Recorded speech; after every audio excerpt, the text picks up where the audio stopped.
idyllic scene is home to around 100 wild ponies who roam across thousands of acres of common land here in the Lough estuary in South Wales. But behind the beauty lies hidden dangers, because when the tide's out, the land is treacherous to the unsuspecting. And every year, around 10 ponies die when they get stuck in the mud and drowned by the tide. The story you're about to see is a remarkable rescue which brought together the efforts of the Dyfed and West Glamorgan Fire Brigades, the Lough Inshore Rescue, an RSPCA inspector and a local vet, all of which was captured on video by Ken Davis. What you're about to see is all of his footage taken at the time of the incident. This is not a reconstruction. Well, I had a call from the fire brigade telling me there was a rescue going on of 2 horses in the Lough estuary. And when I got there, I couldn't see much, till I walked down the bank and on to the estuary itself.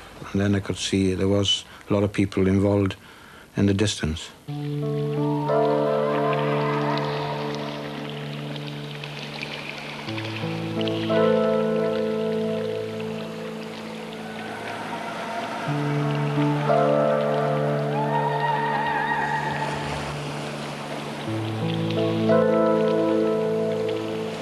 It really was dreadful. It was just an awful scene. There was like a 400-yard walk out to get from the road to the horses. And it's like this desolate moonscape. All these bodies heaving, and you could just see these horses' heads. That's all you could see of them. The larger of the 2 horses wouldn't even hold its head out of the water without assistance. I mean, they'd gone through panic, they'd gone through stress. They were at the other end. There's no point wrenching the horses out, damaging every muscle they've got in their legs. You know, we really had to get the animals out in as atraumatic a way as is possible using 18 men and 2 ropes. The animals were in distress, they were in great distress. They were crying like babies. I think they could sense that we'd come to help them, there's no doubt about that. They were closing their eyes, and they certainly just wanted to give up, you could see that. And holding the animal's head and comforting it seemed to perk it up a bit. But there was also the danger of the tide turning. As one of the fastest rising tides in the country, it was a very real hazard for the rescuers. They didn't seem to think for their own safety. They were there to rescue horses. They were treating them as human beings, exactly like human beings, no difference whatsoever. You looked at through the lens of the horse, and they were looking up at the firemen there, exactly the same, please get me out. It is really quite basic equipment. It's straps or strops that pass underneath the animal. In the end, it's just brute force that pulls the animals out. You're talking of what, half a ton, weren't you? Or just under half a ton of animal. That's a lot of weight to pull out of quicksand, where the ground is giving way continuously. The water is pouring. As you're digging out, the water is pouring it back, pushing the sand back in. Having seen horses on the marsh and dealt with quite a few incidents in that area, well, to be honest with you, I didn't think we'd get them out.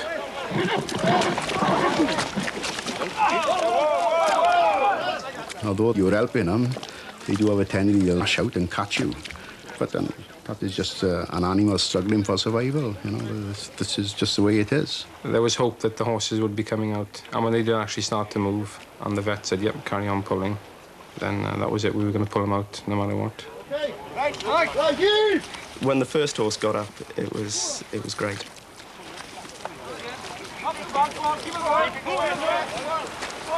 You know, there's me and the one fireman. He was pulling me out of the mud again, and we're grinning from ear to ear.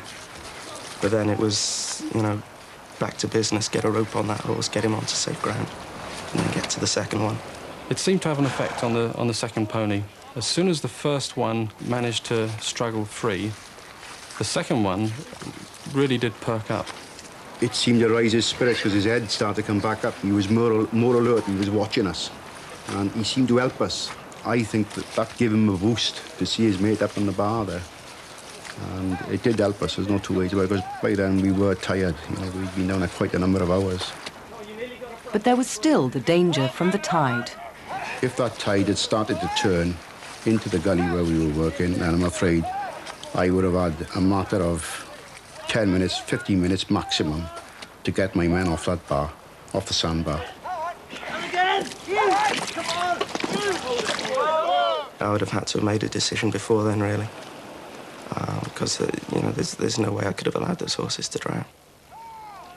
If it came to it, if the tide came in or the light went, would have been back to the car for the gun. We put an extra effort in and we pulled them free. The conditions of cold, fatigue was forgotten. That had gone, because the adrenaline was flowing through your body so fast, knowing that you'd saved these two animals. You'd got them out. I thought it was marvellous to see that. Marvellous to see it.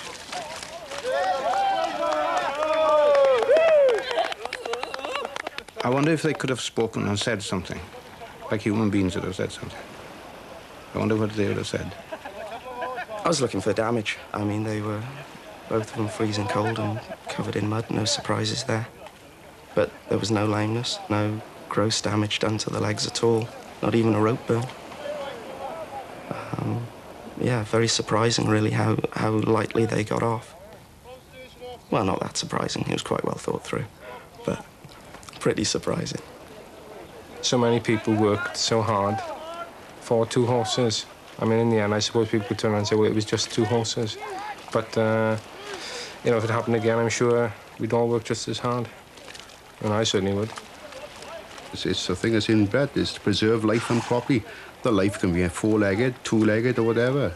It's immaterial to us, it's life. We led them back across the river. We got up to where our fire engines were.